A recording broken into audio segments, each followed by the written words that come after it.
1 का संक्षेप वर्णन में प्रेजेंटेशन होगी and what are my learnings from that. तो आज से लगभग 200 साल पूर्व ये ग्रंथ की रचना की गई थी पंडित दौलत राम जी के द्वारा। पंडित दौलत राम जी जो थे वो अलीगढ़ के निवासी थे। वो बहुत ही साधारण गृहस्थ थे। इनफैक्ट काम करते करते भी वो शास्त्र याद मतलब गाथा याद करते थे। इससे मुझे मोटिवेशन मिली थी, मैंने भी एक बार स्टार्ट किया था। मैंने काफ़ी चीज़ें ऑफिस में कोडिंग करते करते याद की हैं। और ये इनका ये एक ही ग्रंथ था, इन्होंने एक ही ग्रंथ लिखा है और वो ग्रंथ बहुत ही फेमस हो गया। वो इतना फेमस हो गया कि जो पहली 2 6 डाला लिखी हुई थी बुज्जन और ध्यानत राय जी ने, वो लोग भूल गए। और अभी अगर किसी से भी पूछो, अगर जिसने भी पढ़ी है, तो वो यही बोलता है कि जो 6 डाला है वो दौलत राम जी ने लिखी है। छोटा समय सार है ये। छोटा। हाँ, और इसे गागर में सागर भी कहा जाता है। अभी तो ये मेरा पहला ही ग्रंथ नहीं, 6 जड़ा प्रेम सागर अभी ये प्रणम्य सागर जी ने भी हाँ, लिखा है। प्रणम्य सागर जी। अच्छा, प्रेजेंटेशन पहला पूरा उनको कर लेने दो अच्छे से, वो इंटरप्ट होंगे और डिस्टर्ब होते हैं। तो 6 डाला जैसे कि नाम में बताया गया है, 6 प्लस ढाल। इसमें 6 इसलिए यूज किया गया क्योंकि इसमें 6 ढाल है, या फिर कह सकते हैं 6 चैप्टर्स हैं। और जो हर ढाल है उसकी जो शैली है, जो छंद है, वो अलग तरीके का है। तो इसलिए 6 और प्लस ढाला इज लाइक प्रोटेक्शन। मतलब जैसे भाला पहले के टाइम में युद्ध के टाइम में यूज करते थे, तो इट्स अ प्रोटेक्शन फ्रॉम दुखों से प्रोटेक्शन। सो 6 ढाला में मुख्यतः 3 बातों का ही वर्णन किया है। दुख क्या है, दुख का कारण क्या है, और दुख से बचने का क्या उपाय है। तो पहली डाल में दुख क्या है उसका वर्णन किया है। दूसरी डाल में दुख के मूल कारण क्या है, जो जैसे पराग जी बताए थे, मिथ्या दर्शन, मिथ्या ज्ञान, मिथ्याचार्य। और तीसरी से छठी डाल में उसके निवारण करने का, बेसिकली उससे कैसे छूट सकते हैं हम, उसका वर्णन है। तो हम पहली डाल यहाँ आज लेंगे। तो उसमें 4 गति के दुखों का वर्णन किया गया है। 4 गति, देव गति, मनुष्य गति, नरक गति और तिर्यंच गति। ठीक है। इसमें 84 लाख योनि में जो परिभ्रमण चलता जा रहा है हमारा चारों गतियों में, उसका वर्णन है। जन्म, जरा और मरण का वर्णन है। और संसार के हर अवस्था में जो दुख पाए जाते हैं उसका वर्णन किया है। तो पहली डाल में 17 टोटल छंद हैं। पहला छंद, जैसे हर ग्रंथ जो है वो मंगलाचरण से स्टार्ट किया जाता है, तो पहले छंद में मंगलाचरण का वर्णन है। सेकंड में संसार में जो अनंतानंद जीव है उनकी क्या कॉमन चाह है उसका वर्णन है।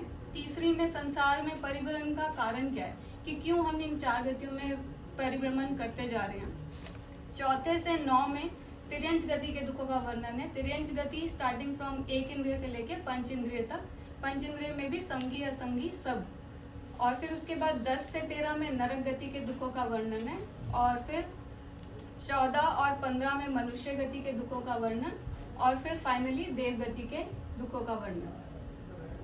वैसे तो ये पूरी ढाल का हर जो छंद है वो बहुत ही मीनिंगफुल और मतलब अच्छा है, बट जो मेरी इम्पोर्टेंट लर्निंग्स हैं वो यहाँ पर पिक करेंगे। तो सबसे पहले मंगलाचरण। तो मंगलाचरण में जो है, जैसे 3 भुवन में सार, वीतराग विज्ञानता, शिव स्वरूप शिवकार, नमो त्रियोग समार्ग।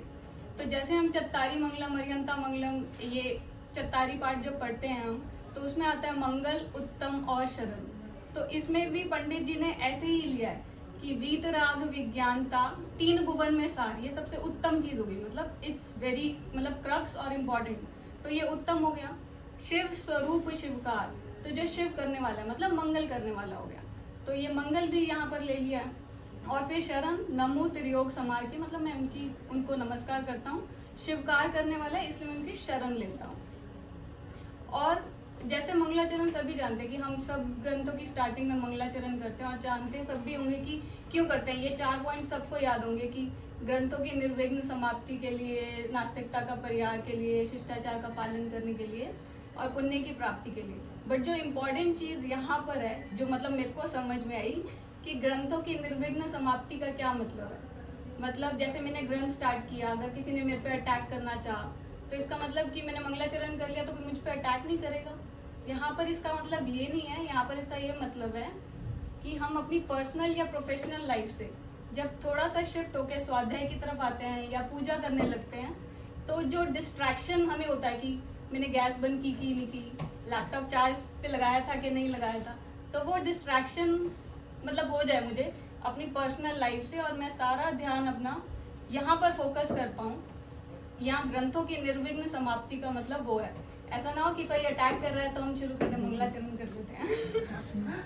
और एक और इम्पोर्टेंट चीज, जैसे इसमें पंडित जी ने वीतराग और विज्ञानता का वर्ड यूज किया, राइट। तो मतलब वीतराग विज्ञानता जो कॉन्सेप्ट है वो कॉमन है हमारे सभी पंच परमेष्टि में, सभी तीर्थंकरों में, सभी भगवान में। तो पंडित जी ने व्यक्तिवादी ना होके यहाँ पे गुणों को प्राथमिकता दी है, और उन्हीं को उन्होंने मन, वचन और काय से नमस्कार किया है। तो ये मतलब मुझे अच्छा लगा, जब मंगलाचरण पढ़ा तो मैंने ये सीखा। उसके बाद आगे चलते हैं दूसरे और तीसरे छंद की तरफ। जैसा मैंने पहले बताया था कि दूसरे छंद में पहले बताया कि सब संसारी जीवों की क्या चाह, ठीक है। तो दो चीज बहुत ही कॉमन है सब जीवों में, ये कि सब तो सुख चाहते हैं और दुख से सब डरते हैं, और दूसरा कि सब में ज्ञान पाया जाता है। ज्ञान पाया जाता है इसीलिए हमें सुख और दुख होता है, राइट।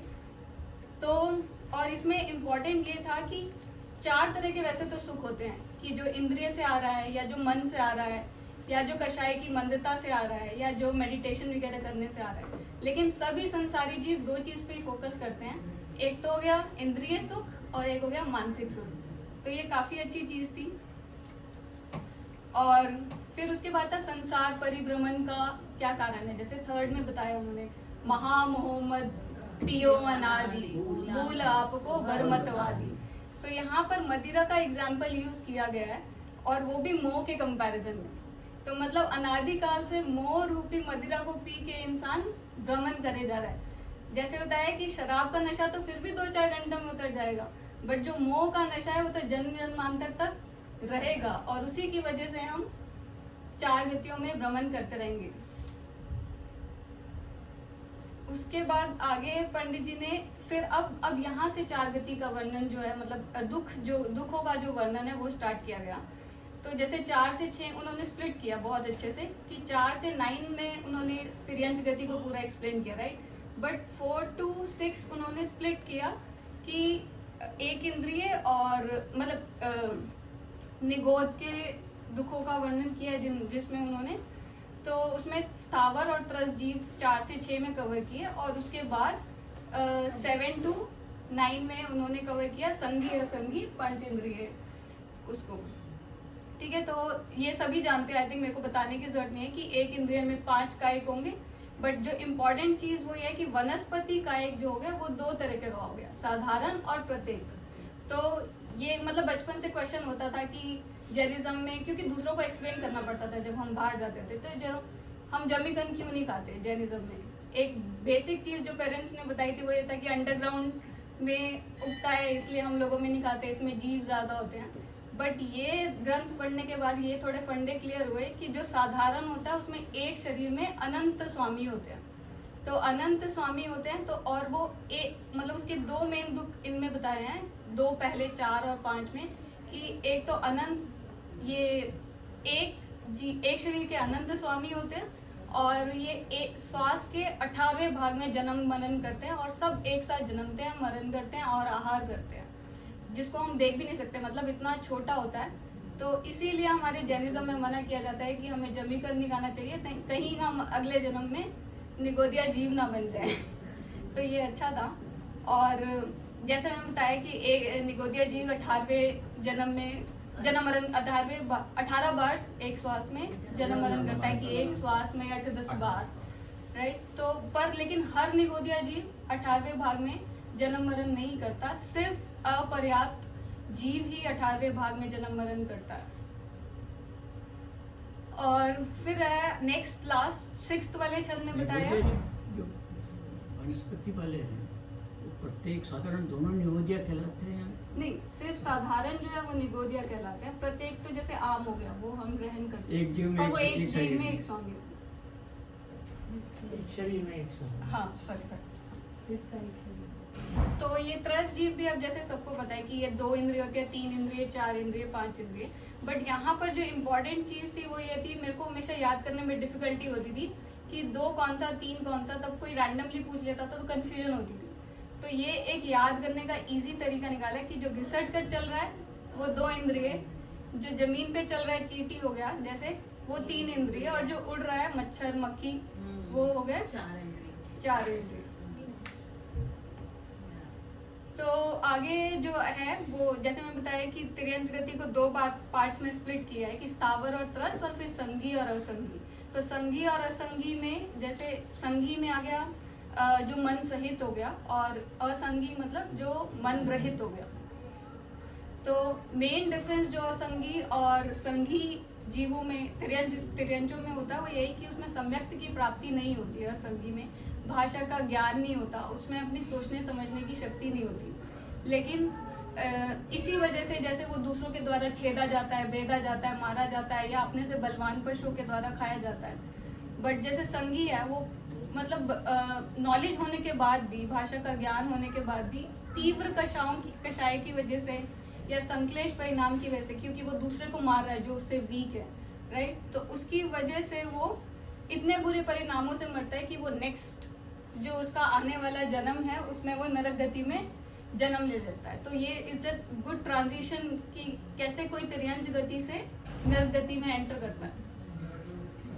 फिर पढ़ा कि इसमें संगी असंगी में याद किसको रहता है? कुछ मेमोरी रहती है, किसको रहती है? असंगी को ही रहता है। संगी और मन नहीं, असंगी को भी कुछ मेमोरी होती है। उस कर्मों के संस्कार से है। हाँ, क्योंकि कर्म कांड पढ़ रहे हैं ना, उसमें आज तक की थोड़ा मेमोरी रहती है। संज्ञा से है मेमोरी जो है ना, जो 4 संज्ञाएं है ना उनकी मेमोरी। ये 4 संख्या तो सभी में होती वो है। तो उसी की मेमोरी होती है, जैसे कि पेड़ धन का संग्रह कर लेता है, आहार मैथुन परिग्रह। हाँ।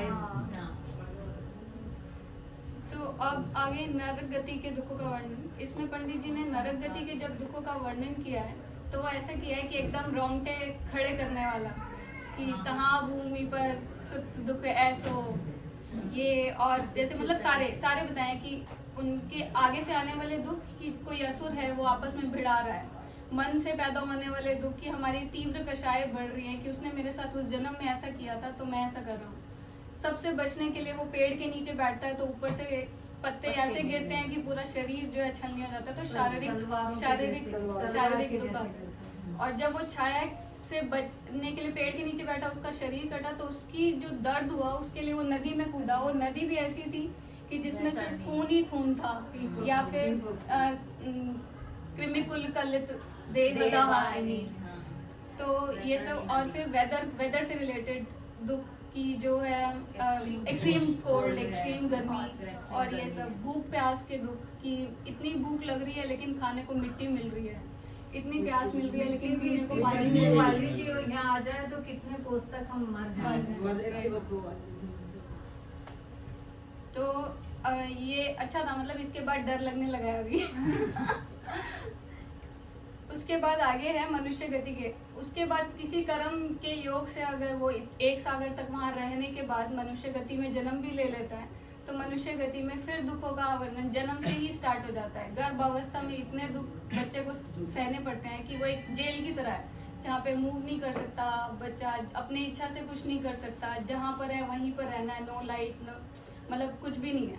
तो वहाँ से स्टार्ट होता है जन्म से, और फिर वो डिफरेंट स्टेजेस जो हमारी लाइफ की आ रही है। बालपने में ज्ञान न लयो, तरुण समय तरुणी रत रहो, अर्ध मृतक सम बूढ़ापनो, कैसे रूप लखे आपनो। तो बहुत ही अच्छा मतलब एक्सप्लेन किया कि बाल अवस्था में पता ही नहीं, अपना ही मलमूत्र खा रहा है या फिर जिद कर रहा है, नीचे पड़ी चीज़ खा रहा है, पता ही नहीं है बच्चे को। और जैसे ही थोड़ा बड़ा होता है तो जॉब के लिए या फिर गर्ल्स के चक्कर में या फिर मतलब कुछ भी, और फिर उसके बाद जब बिल्कुल ही अल्पहीन हो जाता है, अर्धमरी से अवस्था हो जाती है वृद्ध में, तो वो कुछ नहीं कर पाता, बस वो सोचता है कि मैंने पूरे जन्म में अपना क्या किया। तो इस प्रकार से यह जीव तीनों अवस्था जो भी थी वो अपने आत्म स्वरूप को पहचान नहीं पाता और इधर से उधर भटकता रहता है। उसके बाद फाइनली ऐसा लगता था पहले तो कि देव गति में सुख है, चलो अगली गति देव लेंगे बट ये पढ़ने के बाद वो भी पता चला कि देव गति में भी सुख नहीं है। मतलब इतना कुछ मिलने के बाद भी और की चाह रहती है, सारा दिन विषयों की चाह रहती है, आकुलता रहती है भोग भोगने की, कि ये भी मिल जाए, ये भी मिल जाए, ये भी मिल जाए। देवी बन जाए तो लगता है कि दूसरी देवी से अच्छे बन जाए, देव बन जाए तो लगता है देवी से जुदा हो गए क्योंकि उनकी एज छोटी है, तो इसलिए दुख हो जाता है कि भाई देवांगनाओं के मतलब वियोग से जो दुख हुआ। और अगर कल्पवासी भी बन गए तो फिर वो सम्यक दर्शन नहीं किया तो फिर वही मतलब सम्यक दर्शन के बिना दुख पाता रहेगा। एक ये प्रॉब्लम भी है देवगति में कि मल्टीटास्किंग कितनी है, कितने हाँ। शरीर बना लेते हैं ये लोग। और एक शरीर तो है जो एक जगह रखा हुआ है, दूसरे 500,000 करोड़ शरीर इधर उधर जा रहे हैं। मतलब कितना सरदर्द है। बट उसमें भी अपनी इच्छा से तो कुछ नहीं कर सकते, उसमें नहीं भी क्यों? क्योंकि अगर बड़े इंद्र ने ये जैसे वो नीलांजना, हाँ, राइट, तो इंद्र की इच्छा आपकी मानी। पता है कि आपकी मृत्यु होने वाली है, आप चाहते हो कि मैं बस भगवान का ध्यान करूं, बट क्योंकि आपको ये टास्क करना है तो आपको वो टास्क खत्म करना है, राइट। तो ये तो है कि उसमें भी आप अपनी इच्छा से कुछ नहीं कर सकते। मनुष्य गति में फिर भी हम कुछ अपनी इच्छा से कर सकते हैं। देवगति में आप उपवास करना चाहे तो कर सकते हो उपवास। नहीं, संयम करी नहीं आप सामयिक करना चाहो तो संयम नहीं होता। सामयिक के लिए भी क्योंकि नरक बैठ में तो सकते हैं, नरक but में और again देवगति वही है में कि दोनों अभी विकल्पीय इंद्र की जीव वो आ गई शरीर होता है। जानी लेकिन पड़ी। नरक में तो आप अपनी इच्छाओं के अनुसार नहीं कर सकते। हम्म। देवगति में आप अपनी इच्छाओं के अनुसार शरीर को बना सकते। ये थोड़ा फर्क है विक्रिया, मेरे हाँ, नहीं, विक्रिया विक्रिया और भी- देव- हाँ, विक्रिया नहीं कर सकते, विक्रिया कर सकते हैं। वो भी देवगति में तो आप अपने हिसाब से रूप बना सकते हो, वो भी और अंकल नरक गति पर- में अपनी इच्छा नहीं, वो पर दुख देव- भोगने के कारण देवानी- ऐसे ऐसे कई मतलब टुकड़े हो जाते हैं, फिर बन जाते हैं, वो अपनी बट इच्छा से उसमें नहीं। दूसरे को डराने के लिए हम अपनी इच्छा से दूसरा शरीर बना सकते हैं नर गति में भी। हाँ, वैकृत शरीर तो वैकृत है। शरीर जब बनाते हैं तो वो दूसरे को डराने के लिए अपनी इच्छा जैसे से सिंह भी जो छोटे देव होते हैं ना, उनको इंद्रों की बात माननी पड़ती है। इंद्र ने जैसे कहा हाथी बन जाओ, तो आपका शरीर आपके चाहे ना चाहे हाथी के रूप में परिवर्तित हो ही जाएगा, क्योंकि वो इंद्र की इतनी आज्ञा का इतना वो होता है, इम्पैक्ट होता है। तो इसलिए अपनी इच्छा वहाँ भी नहीं चलती है। अगर आप ये सोचो कि हम आज उपवास कर लें तो आपके कंठ से जो अमृत जाता है वो जर ही जाएगा। नहीं, जैसे समुसरण हो रहा है, इंद्र वहाँ जा रहे हैं, अपनी इच्छा से करते हाँ, वो इंद्र वहाँ वगैरह पे तो- उनकी इच्छा चलती है। नरक हाँ। में अपनी इच्छा नहीं चलती। इसमें कोई डाउट नहीं कि देवगति नरक गति से सब अच्छी बेहतर है, कोई हाँ। डाउट नहीं। बिल्कुल बिल्कुल। वैमानिक देव तो कितना स्वाध्याय करते वो हैं। वो स्वाध्याय समय दृष्टि है वहाँ है ना, पे। इंद्र समय कितना दृष्टि है, समय, उसको वहाँ किसी भी की बात स्वाध्याय नहीं है। माननी। एक तरफ केवस है, एक चलो तरफ इनको लौड़ा कर है। लेने दो पहले। ओके, हाँ। तो इस प्रकार से यह जीव बस अनादिकाल से संसार में भटक रहा है और चार गति में परिभ्रमण कर रहा है। तो की टेक अवे पॉइंट्स जो थे पहली ढाल के वो यही थे कि चारों गति में से कोई भी गति जो है वो सुखदायी नहीं है, सभी दुखदायी है। मिथ्यात्व ही दुख का कारण है, सम्यक दर्शन जो है वो सुख का कारण है, ठीक है। और हमें लगता है जैसे कई बार कि दान दया से हमारा संसार छूट जाएगा, बट दान और दया केवल दान और दया करने से संसार नहीं छूटता। उसके लिए हमें सम्यक दर्शन का ही वे फॉलो करना पड़ेगा। तो सम्यक दर्शन ही अल्टीमेट सुख है और वो ही हमें 5 परावर्तन संसार, उसी से हमारा 5 परावर्तन का संसार जो है वो समाप्त होगा। बहुत ही अच्छा।